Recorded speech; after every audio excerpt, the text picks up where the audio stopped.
Hi everyone, this is Yulia.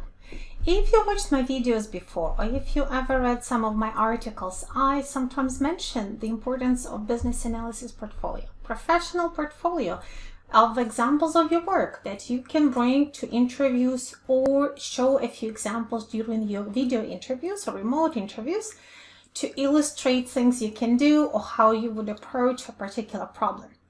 The most frequent question I get about BA portfolio is, how can you use some of your real examples in it if you are under non-disclosure agreement or if this potential is confidential information? So I want to address that concern because it's a valid concern. I want to address it today in this video. And here is the most important thing.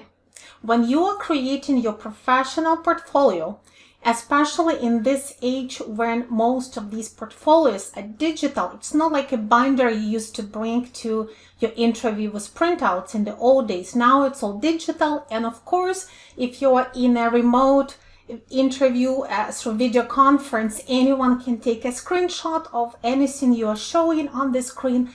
The most important thing you have to do is you have to anonymize examples in your portfolio. What exactly does it mean? Anonymizing means stripping off all identifiable information. We often use this term in the context of personal identifiable information. For example, anonymized survey data means the results from surveys, the responses without any personal details such as addresses or names of the people. The same can be applied to your portfolio examples. Anonymized means that example doesn't mention the company, doesn't mention the names of any proprietary products or systems, so that it becomes a generic example. It's not as hard as you think. If you work as a business analyst in a company and, for example, you created a process flow, well, what you can do is create a very similar process flow for a different process and with more generic sounding names. For example, you created a process flow for certain types of transactions. Think about another hypothetical project with a different type of transaction and create a different flow just to show that you know how to create professional looking flowcharts. It doesn't have to contain the same information, and it shouldn't. But for example, if it's a BPMN diagram, create one following all of the BPMN standards to demonstrate your ability to do those. If you're using UPN notation or any other notation. So you just create hypothetical diagrams. If you want to create a use case diagram, create again a use case diagram for a hypothetical system where you are basically showing your ability to name the use cases, to keep information at the right level, to make your diagram professional looking and attractive, something that you can use as a communication tool. The advantage of this approach is not only that you avoid all of these issues with non-disclosure, but also you can create portfolio examples that you don't actually use in your company.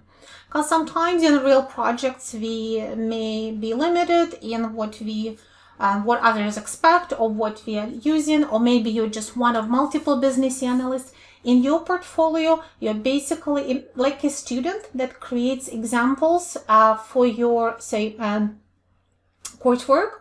You can do the same. So you learn about a new diagram, for example, a decision tree, whether it was from an article or from a video or from a textbook, and you create an example in whatever tool you like, make it look professional, clean it all up, PDF it, and store it for your portfolio.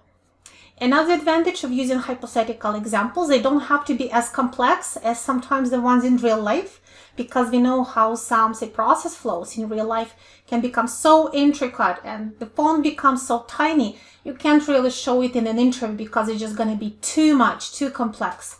Same with architecture diagrams. If you're an architect, if you share one of those huge architecture diagrams or huge ERDs with 100 data entities, that's not really helpful in an interview. But if you create an example, you can simplify it, you can make it look nicer, you can arrange things, you can make sure it looks good on screen, and then it becomes a nice example.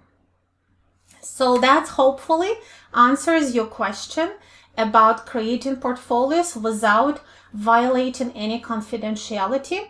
You can definitely do that. It just takes a little bit of extra work, but that extra work pays off because it gives you another opportunity to practice.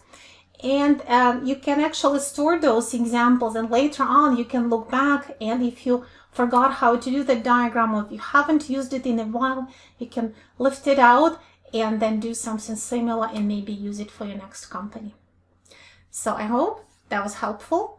I hope that gives you a little bit more motivation to create some examples for your portfolio. If you would like to find some inspiration about what to include, check out my free checklist that I'll post in the comments, and check out my videos and articles where I often share examples of different business analysis artifacts and diagrams that could be a really good addition to your professional portfolio. And remember that having a portfolio really allows you to stand apart and to show that you are prepared, that you are professional, that you not only say things in your resume, that you can actually explain and do that. And needless to say, whatever is in your portfolio, you should be able to explain and articulate its purpose and how that can be used, so that it is clear that it is your artifact, that you created it, and you can create something like that for a real project.